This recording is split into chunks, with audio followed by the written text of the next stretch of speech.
Jamani wewe una taibu. Umeona na mtoto mmoja lakini hata kununua kingamuzi. Ungamue nini kwenye ndoa? Una mwaka wa 7 sasa hivi mpaka mtoto kaanza kujua mabaya kabla ya kujua mazuri. Kanapenda wanaume kuliko mashoga zake wa kike. Wakikatindua usichana wake kabla ya wakati wa umri mdogo nitakapiga kama sijakatungisha mimi. Hayo yote ni kingamuzi au na ya kwako? Na yangu napitia njia hiyo hiyo. Ukikutana nayo asalimie. Unaamka tu kingamuzi umekula.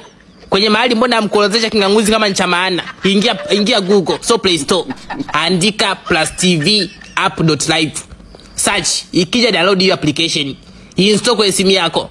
Utakuta maelekezo, fuata maelekezo. Kila kitu. Utakuta humo kila kitu mpaka tamthilia. Za musti, mipira, kila kitu. Live utaikuta huko. Wewe wajivaa shabiki kindakindaki hata kipa umjui. Nikipata wageni? Wakija wageni wagenue.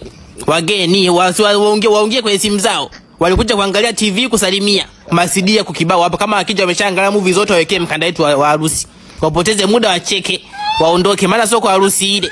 Mkaweka paka kwenye CD cameraman kama amerekodia Motorola.